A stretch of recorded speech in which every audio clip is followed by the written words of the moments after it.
1971 FBI ಅವರು ರಾಡ್ನಿನ top 10 most wanted ಲಿಸ್ಟಲ್ಲಿ add ಮಾಡ್ತಾರೆ.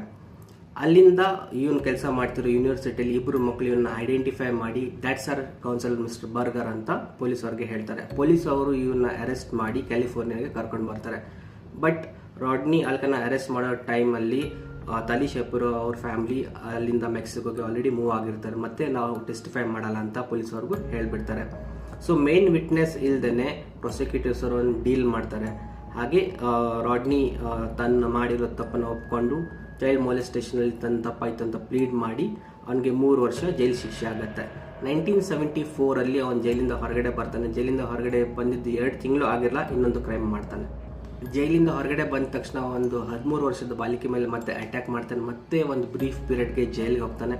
ತಿರ್ಗಾ ಜೈಲಿಂದ ಹೊರಗಡೆ ಬಂದ ತಕ್ಷಣ ತನ್ನ ಕ್ರಿಮಿನಲ್ ಆ್ಯಕ್ಟಿವಿಟೀಸ್ನ ಕಂಟಿನ್ಯೂ ಮಾಡ್ತಾನೆ. ಬಟ್ ಈ ಒಂದು ಧೈರ್ಯನ ಮೆಚ್ಚಬೇಕು. ಇಷ್ಟೆಲ್ಲ ಕ್ರಿಮಿನಲ್ ಆ್ಯಕ್ಟಿವಿಟೀಸ್ ಮಾಡಿದ ಮೇಲೆ 1978 US ದ ಡೇಟಿಂಗ್ ಗೇಮ್ ಅಂತ ಒಂದು ಪಾಪ್ಯುಲರ್ TV ಶೋ ನಡೀತಾ ಇರುತ್ತೆ. ಅಂಥದ್ದು ಒಂದು ಗೇಮಲ್ಲಿ ಇವನು ಹೋಗಿ ಪಾರ್ಟಿಸಿಪೇಟ್ ಮಾಡಿ ಅದನ್ನು ವಿನ್ ಕೂಡ ಆಗ್ತಾನೆ. ಈ ಡೇಟಿಂಗ್ ಗೇಮ್ ಶೋಲ್ಲಿ ಪಾರ್ಟಿಸಿಪೇಟ್ ಮಾಡಿರೋ ಮಹಿಳೆ, ಅವಳ ಹೆಸರು ಚೆರಿಲ್ ಬ್ರಾಡ್ಶಾ.